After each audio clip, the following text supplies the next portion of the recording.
Hello, I'm Severin Suzuki, speaking for ECHO, the Environmental Children's Organization. We're a group of 12 and 13-year-olds trying to make a difference. Vanessa Suddy, Morgan Geisler, Michelle Quigg, and me. We've raised all the money to come here ourselves, to come 5,000 miles to tell you adults you must change your ways.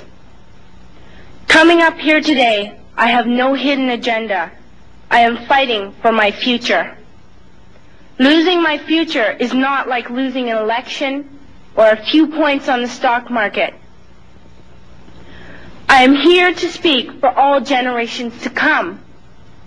I am here to speak on behalf of the starving children around the world whose cries go unheard.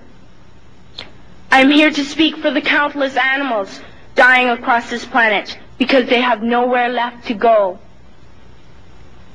I am afraid to go out in the sun now because of the holes in our ozone.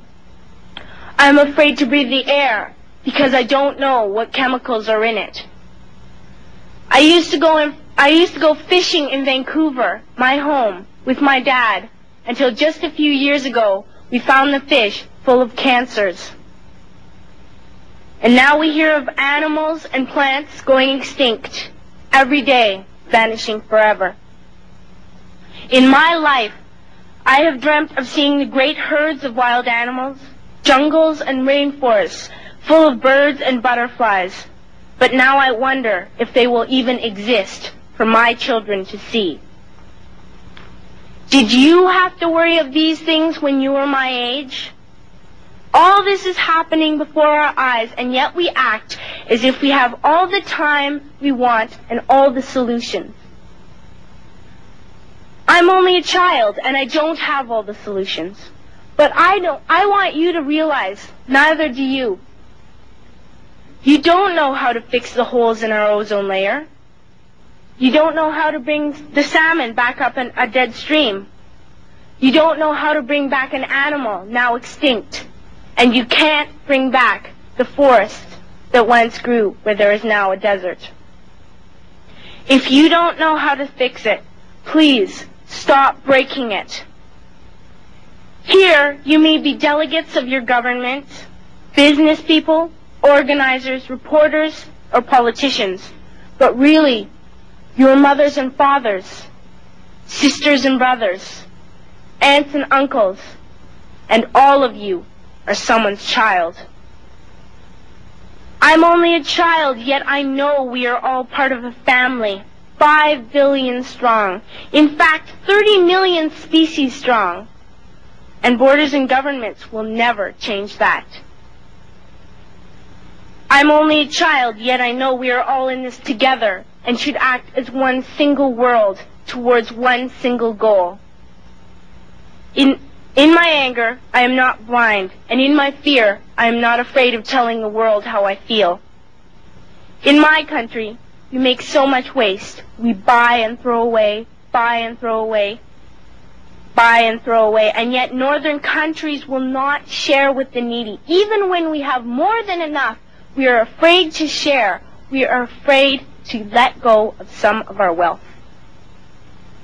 In Canada, we live the privileged life, with plenty of food, water, and shelter.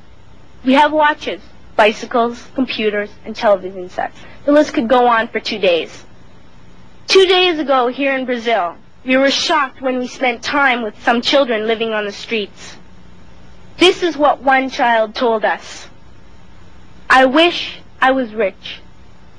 And if I were, I would give all the street children food, clothes, medicines, shelter, and love and affection. If a child on the streets who has nothing is willing to share, why are we who have everything still so greedy? I can't stop thinking that these are children my own age, that it makes a tremendous difference where you are born. That I could be one of those children living in the favelas of Rio. I could be a child starving in Somalia, or a victim of war in the Middle East, or a beggar in India. I am only a child, yet I know if all the money spent on war was spent on finding environmental answers, ending poverty, and finding treaties, what a wonderful place this earth would be. At school, even in kindergarten, you teach us how to behave in the world. You teach us not to fight with others, to work things out, to respect others, to clean up our mess, not to hurt other creatures, to share, not be greedy. Then why do you go out and do the things you tell us not to do? Do not forget why you are attending these conferences, who you're doing this for. We are your own children. You are deciding what kind of a world we are growing up in. Parents should be able to comfort their children by saying, everything's going to be all right. It's not the end of the world, and we're doing the best we can. But I don't think you can say that to us anymore. Are we even on your list of priorities? My dad always says, you are what you do, not what you say. Well, what you do makes me cry at night.